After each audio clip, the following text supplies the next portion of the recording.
the night they fired Logan Barrett.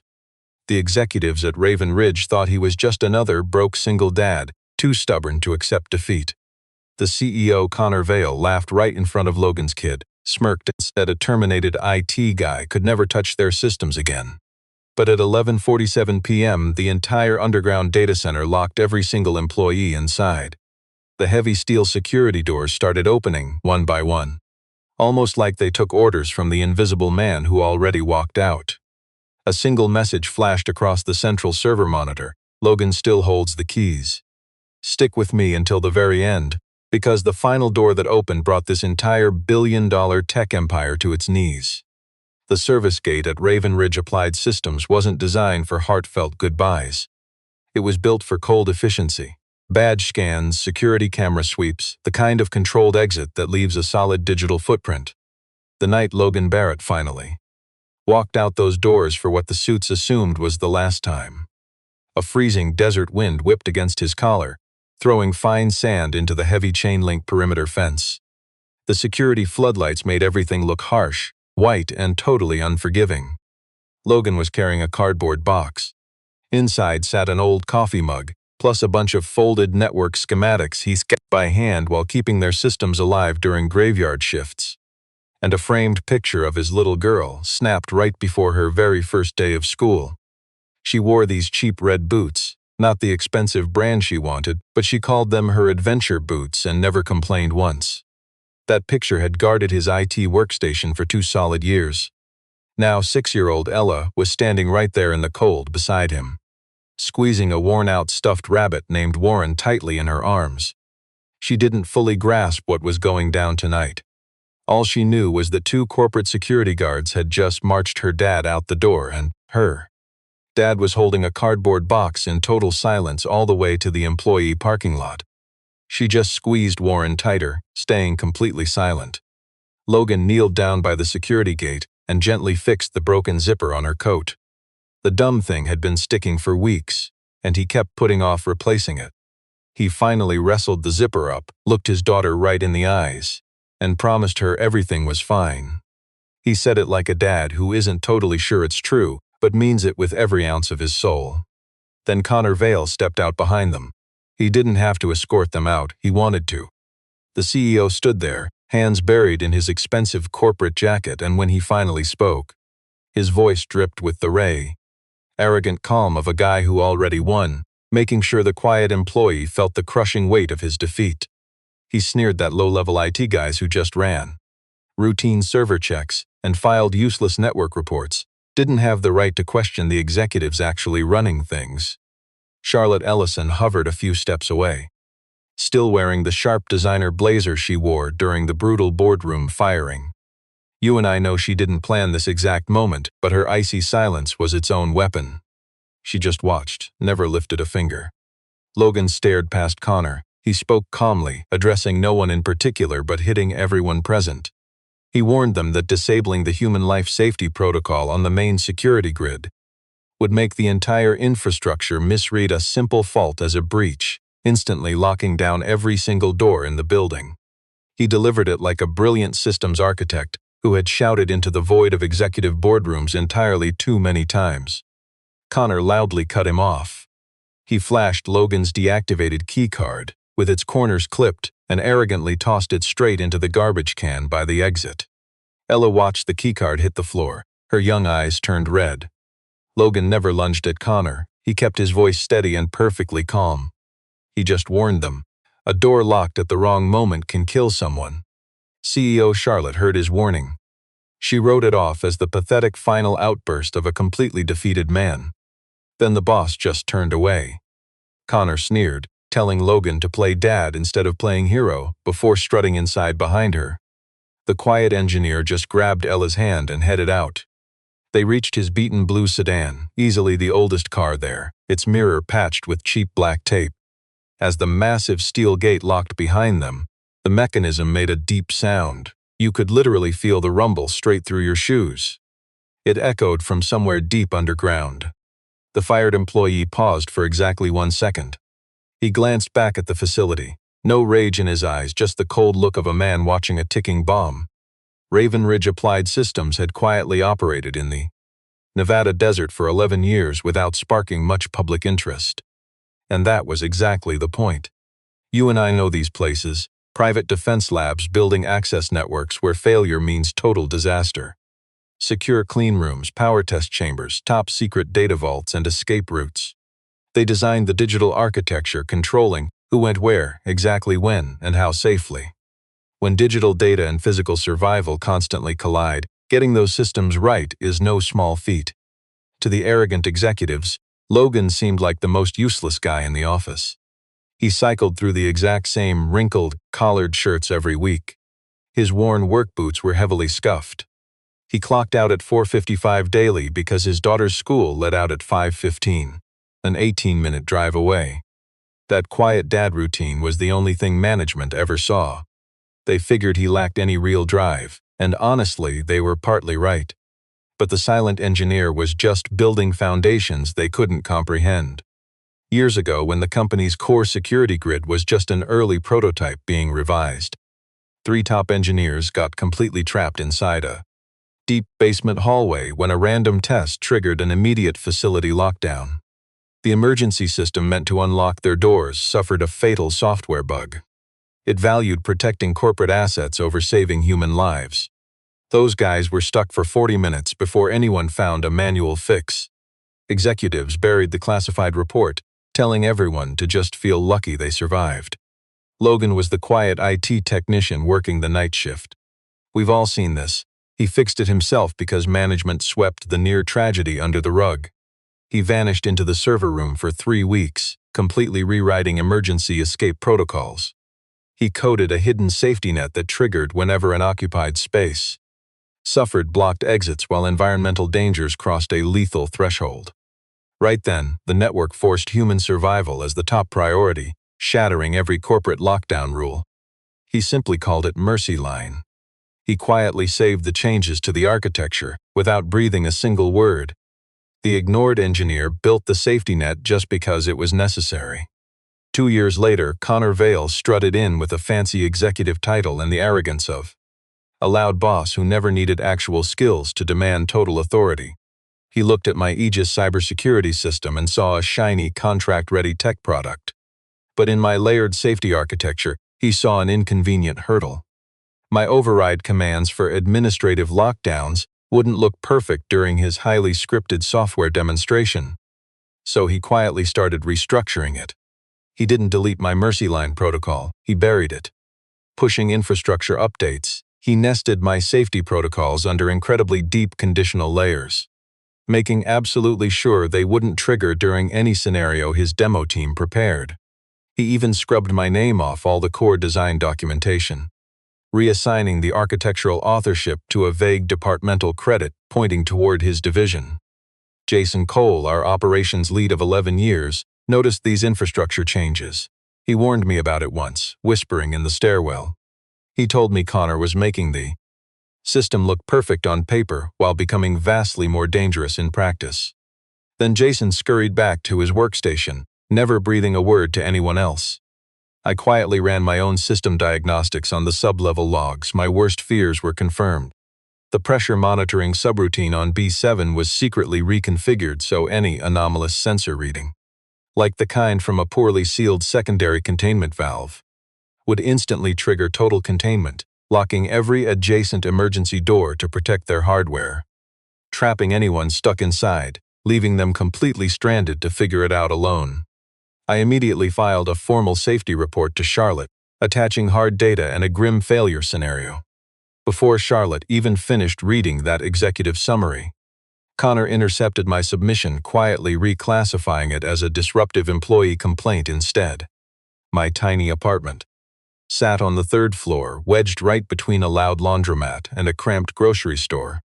The hallway always smelled like neighbors cooking, and our radiator banged twice every morning at 6. My fridge was completely covered in drawings, Ella's artwork. Mostly houses featuring wide-open doors or animals wearing goofy, implausible expressions.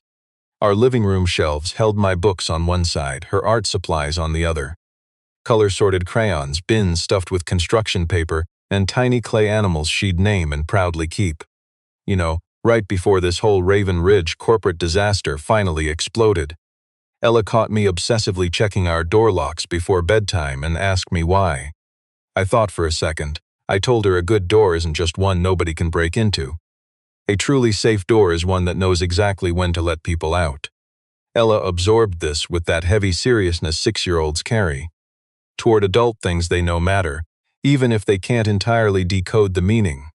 She just whispered, "Okay," and went to sleep.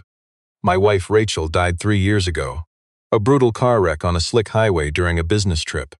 The kind of nightmare that drops via a random Tuesday phone call, permanently splitting your entire existence into a rigid before and after. Rachel had been a brilliant architect. She always joked that between us, we controlled every single barrier separating the inside from the outside. She designed the physical walls.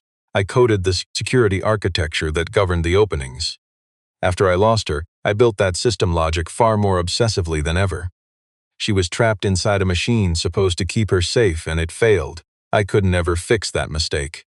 I could only guarantee that every tech infrastructure I touched had a clear escape route built right in.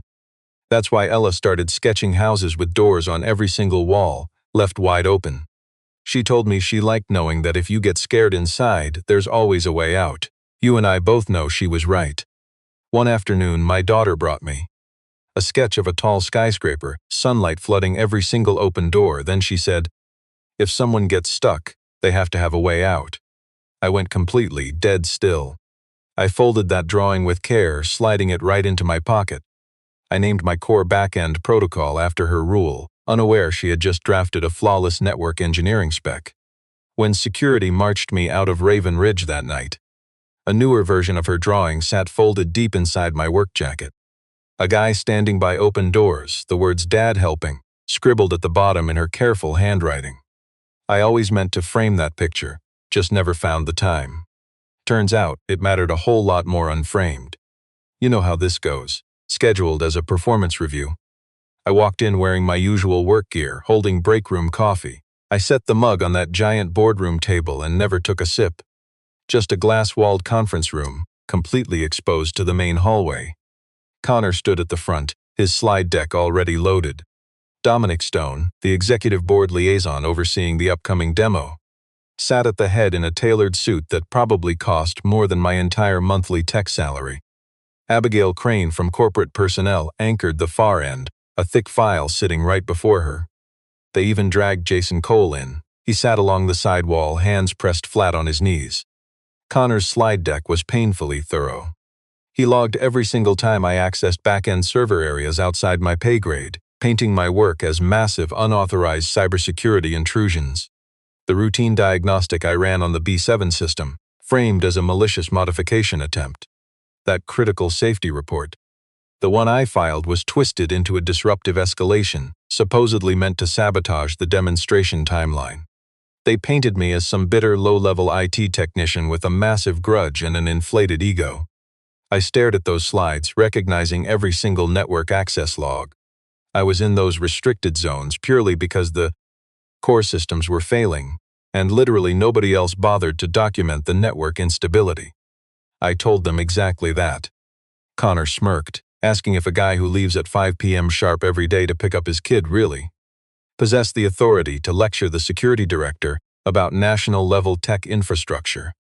That vicious question hit exactly where he aimed it. Charlotte demanded I answer the core question.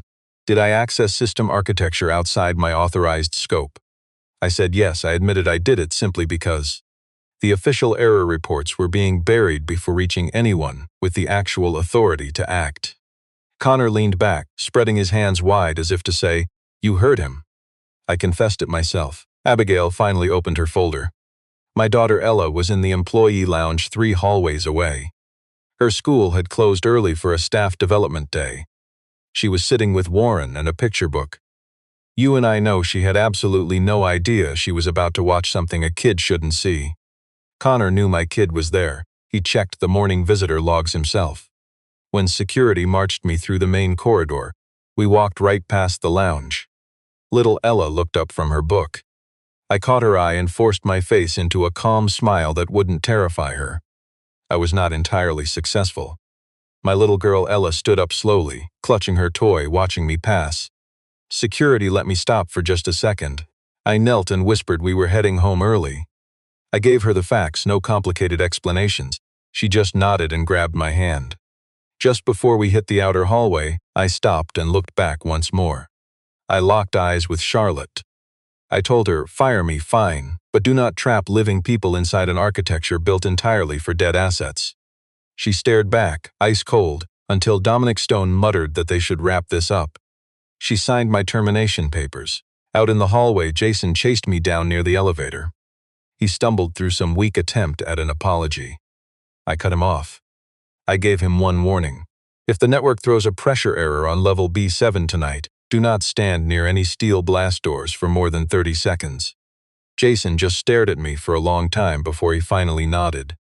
Fast forward to 9 p.m., Raven Ridge was blazing from every single window. Dominic Stone practically demanded they push the big tech demonstration to that night. Federal agents arriving the very next morning meant a successful night run gave them something to brag about during their breakfast briefings. They turned my control center into a showroom, dragging in flashy extra monitors, cheap folding chairs for the suits, plus a fancy buffet in the back. Connor led the briefing, smooth and polished like he memorized the whole pitch. He pitched my Aegis blast doors to the clueless executives and government VIPs, claiming it was absolute peak access control, the toughest security architecture on any private American facility. It could seal an entire underground block in 3 seconds flat, operated completely from one master terminal by a single authorized guy. What he conveniently left out was that they gutted my core safety protocols to hit those speeds. Charlotte lurked at the back, eyeing the wealthy investors more than the actual software. Dominic kept nodding along while the clients furiously scribbled notes. Everything looked totally perfect on the surface. Meanwhile, Jason sat at the main terminal, barely keeping their rigged demo from crashing. At 9:43, a tiny yellow light flashed on his secondary screen. Level B7 pressure warning. Their sloppy new setup handled it like a harmless glitch and buried it in the routine maintenance logs. The failsafes I originally coded would have triggered a massive red alert instantly. Jason froze, staring at that blinking warning for several seconds. He glanced nervously at Connor, still giving his big speech. Jason kept his mouth shut. 10:10 p.m. hit, the fake network security breach fired right on cue. The mainframe reacted. My underground maze did exactly what I designed it to do. Heavy steel dropped. Angry red emergency lights swallowed the room. The automated sirens screamed through the speakers, sounding horrifyingly real to the clueless suits. The wealthy guests leaned in closer. Dominic grinned. Down on level B7, 3 night shift mechanics were wrapping up a routine drainage pipe check.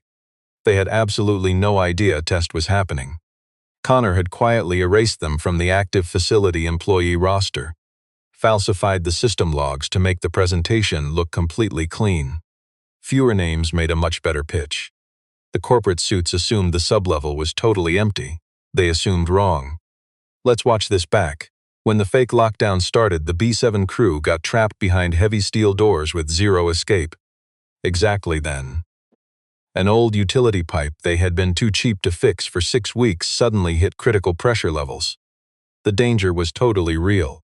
But their shiny corporate drill wasn't built to tell the difference between a real emergency and a staged one. Jason's backup screen suddenly flashed bright red.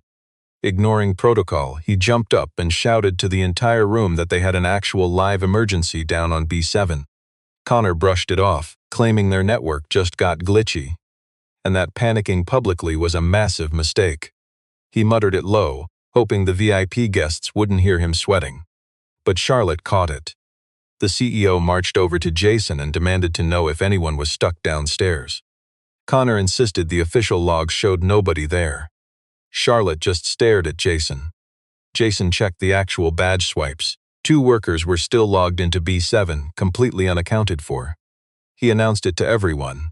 At 11:47, every single screen in the room died for 3 seconds.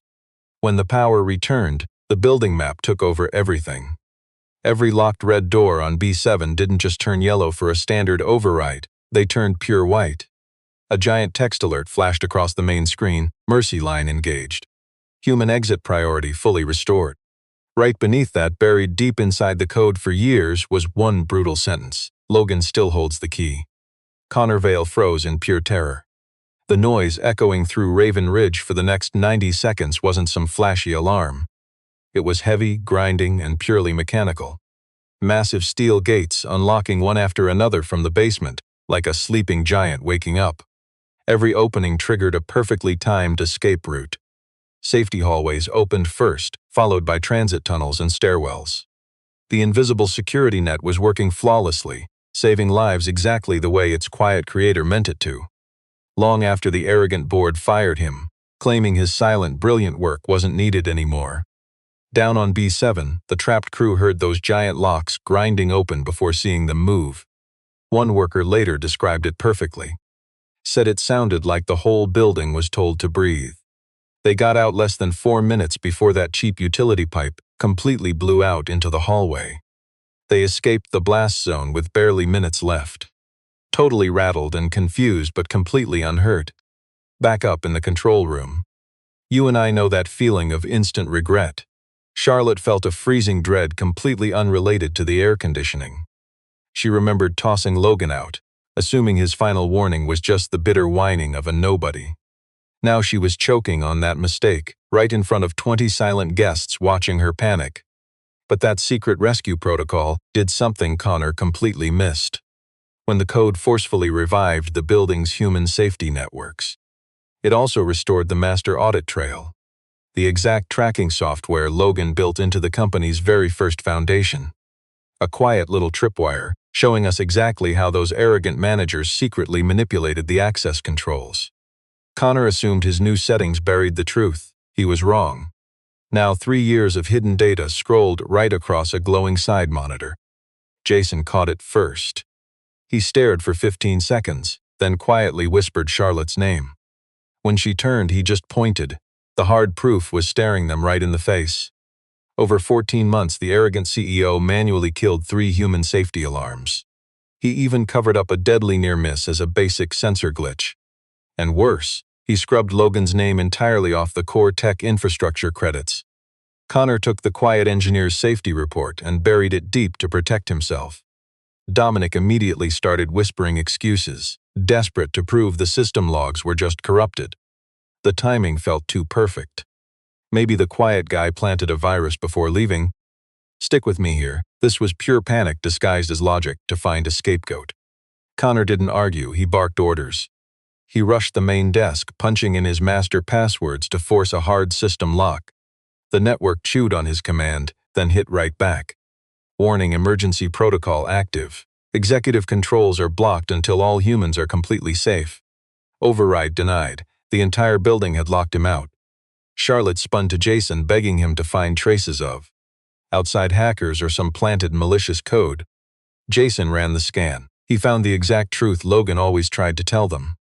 Let's be clear, this wasn't sabotage. This was Logan's original foundation. It was quiet foundation code sleeping in the dark until the CEO's arrogance woke it up to save their lives. Down in the records wing, the emergency sequence kicked those heavy doors wide open too. Inside sat one dusty folder containing a printed hard copy safety report, personally signed by Logan over 3.5 years ago. It predicted, step by step, the exact catastrophic failure that almost killed 3 people tonight. This warning existed long before Connor even bought his expensive suit. They had erased Logan's name from every digital file they passed around the boardroom. But paper doesn't forget. Charlotte slowly picked the physical folder up. She stood there reading page 1 under the harsh fluorescent lights of the archive room, completely frozen in total silent shock. Logan was sitting at his kitchen table when the phone finally rang. You and I know what a real worker does. He spent his first fired hours making dinner. Dishes scrubbed, drawing pictures with little Ella, and right after she drifted off to sleep. He took her nightstand lamp apart, because the bulb had been flickering for 3 whole days. Just a simple, loose connection near the bottom. He grabbed his kitchen drawer tools, fixed the bad wire, and carefully put it back together. He wasn't stressing over the arrogant executives. He just cared about his kid's lamp. Ella woke up around 11, spotted him at the table, and innocently asked if he felt sad. He told her sometimes things get messy, and you just sit quiet until they finally make complete sense. She said that sounded like a puzzle. He smiled back and said exactly like a puzzle. She grabbed her water and went to bed. Then his phone screen lit up with Jason's caller ID. Logan stared at the screen for a few heavy breaths, answered it. Jason was rambling fast. The rescue teams, the hidden code, exposed files, and Connor's completely failed override. I just listened without interrupting. Jason described the night crew trapped down on level B7. By then, I was already up from my kitchen table. I asked one thing before anything else. Was anyone hurt? You might wonder if I cared about my firing or exposing Connor. Honestly, I didn't. I only cared about the team. Jason said everyone was unharmed. Then our CEO Charlotte spoke. Her usual corporate armor was completely gone. She said she needed me back. I let the silence hang for several seconds. She admitted she was wrong. Just 2 words, no padding. No corporate excuses. I walked over to my daughter's doorway. Ella was fast asleep, hand tucked under her cheek, stuffed bare against the wall. The desk lamp I fixed cast a warm circle of light. Half asleep, she mumbled something quiet right into her pillow. Is someone stuck behind the door? I just grabbed my jacket. I knocked on Mrs. Hadley's door right across the hall. She opened up in her bathrobe, completely unfazed, took my spare key and a quick explanation. Before heading out, I stopped at the kitchen table. Ella had left her latest drawing there. A guy standing by open doors, Dad helping, scrawled right across the bottom edge. I folded it into my pocket. I wasn't going back to prove a single thing. I was going back because 3 tech workers almost died. Because the core infrastructure I carefully built was being used against the very principle it served. And the kind of father I want my little girl to know doesn't just walk away. The Raven Ridge Company lot was still packed at midnight. The guard manning the back gate was the exact same guy who escorted me out earlier. He just stared at me for a second when I arrived. Then he checked his radio, stepped back, and raised the gate. Connor Vail was pacing the main corridor. He blocked my path, barking about my revoked access, just an incompetent manager hiding panic behind fake authority. Charlotte rounded the corner right behind him. She glared. She announced she called me back. Connor's little security orders were officially void for the night. Connor tried to argue. Charlotte snapped, "That's enough, Connor." She used that cold executive tone that definitely wasn't a request. Inside the main control center, you and I both know that heavy room tension. A massive failure hits, and every executive just holds their breath, waiting for someone else to take the blame. The helpless board observers were backed against the side wall. Dominic Stone was sweating on his phone. The IT staff huddled around the monitors. My Aegis display was glowing bright white, flashing active emergency system indicators. I didn't bother making a dramatic speech. I just asked Jason for the facility map and the sub-level head count. I needed the list of doors that failed during the Mercy Line sequence, plus the deferred maintenance logs for the last 2 months. Jason pulled the data onto the screen. I studied those numbers for exactly 45 seconds. Then I told the entire room exactly what had to happen. 3 doors had mechanical issues, absolutely nothing electrical. My software didn't fail them during the emergency egress sequence. Their physical actuators sat on Connor's ignored maintenance log, way past the safe operating window.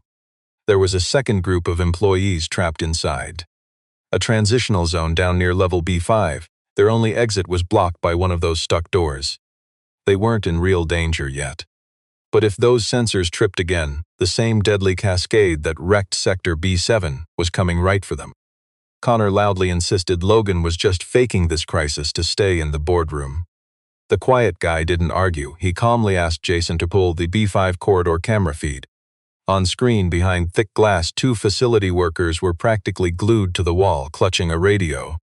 Their panicked body language said it all.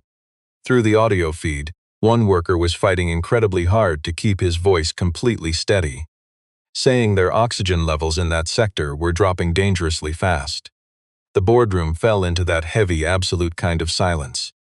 When the executives realized their petty corporate argument meant absolutely nothing right now, Logan immediately walked the tech team through an emergency bypass. A hidden back door built into his original architecture just for this exact nightmare. He spoke sharply, without hesitation, because he built this entire system and knew its hidden bones better than anyone else in that billion-dollar tech company. He bolted down to the dark sublevels with Jason. Under the emergency lights, those hallways felt like the bottom of the ocean. Let's be honest, he navigated easily. The muscle memory of a guy working hundreds of lonely night shifts. Working while the executives upstairs enjoyed their fancy titles, massive salaries, and perfectly clean shoes. Reaching the jammed door, he spotted one worker through the thick, reinforced security glass panel.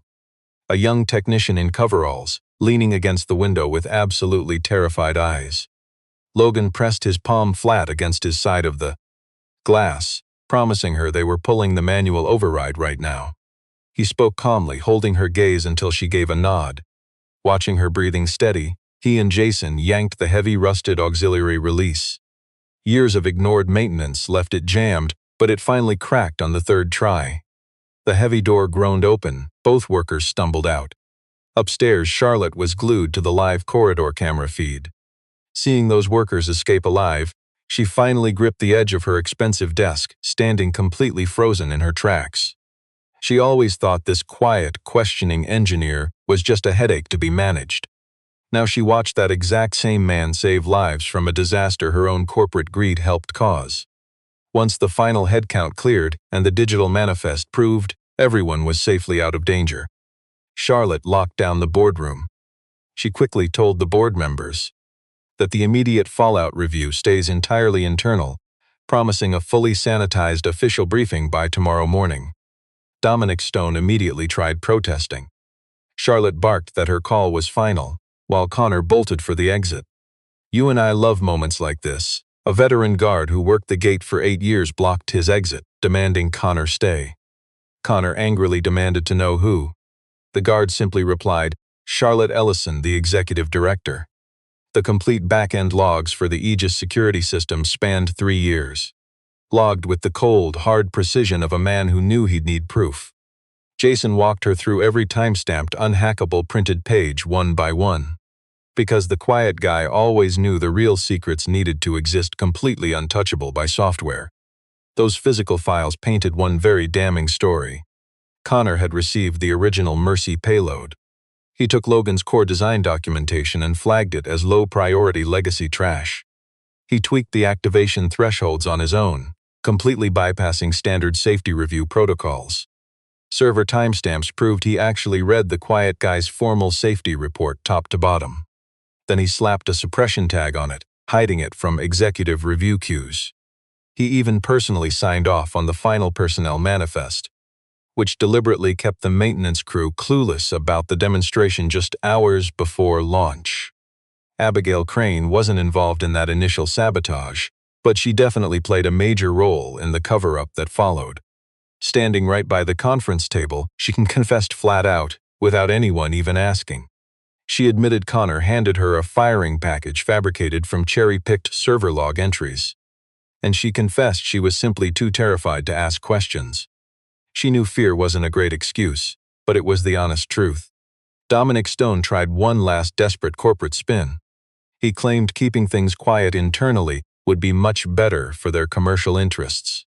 Charlotte just let him finish talking. Then she fired back. A tech company can absolutely keep trade secrets, but it would never hide human endangerment as long as she was running the show. Connor tried his final pathetic argument. He claimed the Mercy Line trigger only proved rogue code was lurking in the network he was desperately trying to lock down. He accused our quiet hero Logan of building a backdoor ghost key to sabotage the federal demonstration from the outside. He had been practicing this exact lie since 1147, and he almost believed his own garbage. Logan just stared him down. Security that doesn't protect people is just an expensive cage. Connor had absolutely nothing to say back. Not a real response, anyway. Charlotte slammed down a formal administrative suspension, fully signed, effective right that second. "You and I love this part." They revoked Connor's credentials right at the console, humiliating him before the board, tech staff, and door security. Guards marched him right out the back gate. Under the same pavement and harsh floodlights. The exact same gate the invisible guy had walked through hours earlier, holding a sad little box. The entire building finally fell silent around 2 a.m. The executives vanished. Jason stayed behind running the final system diagnostics. The remaining engineers spoke in those hushed, fragile whispers, the sound of people who had stared disaster in the face and were still shaking from the shock. Charlotte finally tracked Logan down in the hallway near the operations wing. The blazing red emergency lights were finally off. The normal white overhead fluorescent bulbs flickered back. "Stick with me here." Under that normal lighting, the whole facility suddenly looked like an ordinary office again, completely shrinking after the intense chaos. She didn't start with corporate excuses or qualifications. She admitted she completely misjudged the situation, like arrogant bosses usually do.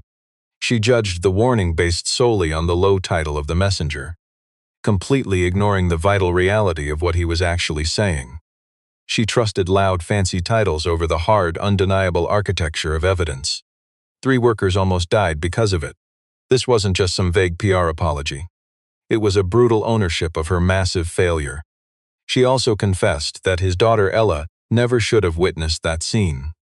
No child should ever watch her father be marched out like a criminal. Never underestimate the quiet guy holding everything together. You and I both know she just stood there when it happened, completely silent. That was a totally different kind of failure. Not a process issue, but a complete lack of human decency. The quiet guy holding the place together? Logan didn't care about recognition or flashy corporate ceremonies. He just wanted proof that the next tech filing a real security report would actually be listened to, rather than quietly managed away. Charlotte brought up that cryptic error message on the main display. "Logan still holds the key." She desperately needed an answer. But Logan shook his head. He hadn't written that code at all. Jason, who had slipped into the hallway unnoticed while they were talking, stared at his shoes for a long second. Then he admitted he dropped that notation into an old software build years ago, right after the night Logan had worked until dawn fixing the massive bug that trapped those 3 senior engineers. Just a hidden note in the back-end architecture, how developers honor the real heroes behind the scenes. He honestly hadn't thought about it in years. Jason apologized for the mess, but admitted he wasn't completely sorry that the entire boardroom saw it. Charlotte stared at Jason for a good long while. Then she faced Logan again, admitting the tech company desperately needed him back. She delivered it like a hard fact, not some empty gesture. But Logan calmly told her she had a task to do first. Charlotte arrived at his apartment early the very next morning. No corporate car, no executive assistant, no fancy company PR script. She parked on the curb and hiked up 3 flights. She knocked at 8:45, holding a handwritten letter and a brand new security badge stuffed inside a plain white envelope. His daughter Ella answered in pajamas, toy under one arm, sporting a messy sideways ponytail that the single dad had clearly tried his best to fix. She looked at the executive with that direct, heavy judgment kids use when they are sizing up a grown-up for real. Charlotte recognized Ella. Ella knew her too. "You and I know how this goes." This was the executive who watched him carry out his cardboard box. You could see the memory click, not rage, just facts. Just that cold look a kid gives when an adult completely fails to do the right thing. Charlotte got down on one knee, admitting she owed the kid a huge apology. She explained how hard her dad had worked to actually protect the company, and that management had completely ignored him when it mattered most. She apologized that the little girl had to witness that horrible boardroom mess, adding that it was totally unfair, and the quiet guy carrying the company was entirely blameless. The kid thought it over, squeezing her stuffed animal tight. Then she asked, "Did my dad do anything wrong?" The executive replied, "No. Your dad was trying to save people." Ella took that as the absolute truth it was. She backed away from the front door and called out for her dad. Logan walked out of the kitchen, wiping his hands on a faded dish towel. He spotted the boss in the doorway but checked his kid first. Ella gave a tiny, serious nod. She had handled the tough opening negotiations, and the corporate suit had passed the test. You could see Logan's face shift. That happens when the quiet guy, carrying everything, finally lets out a deep breath. The 3 of them pulled up chairs at the small kitchen table, and Charlotte finally presented her real offer. The title was brand new, Director of Human System Safety at Raven Ridge Applied Systems. His mandate was clear: tear down and rebuild the facility's entire safety architecture from the ground up. Human life had to be the absolute priority, not just an afterthought. He held total authority to stop any process dead if it failed to meet that standard. The quiet architect set 3 conditions. First, an anonymous channel where any worker could flag safety hazards without risking their job. Run entirely outside of corporate security. Second, his Mercy Line protocol fully restored and locked in as a non-negotiable standard. An unremovable foundation in all future software. Finally, the quiet builders behind every system had to be officially credited for their work. Locked in before any new contract pitches. The CEO agreed to every demand. Over the following weeks, you and I would have noticed a massive shift in how the tech giant operated. No outside suits, no flashy stage lights.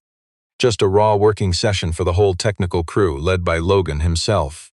He stood right at the front of the same boardroom, where they once called him too unimportant to speak. He explained how infrastructure needs to remember its true purpose. He mapped out the difference between actually protecting human lives and just faking corporate control. The unnoticed genius needed 0 slides. His daughter Ella watched closely. She didn't grasp the deep technical jargon, but she knew the part that mattered. Jason Cole got bumped up to lead operations. A job where he could instantly freeze any demo the second his screen spotted real danger. Abigail Crane shifted to a brand new ethics department, reporting straight to the executive board.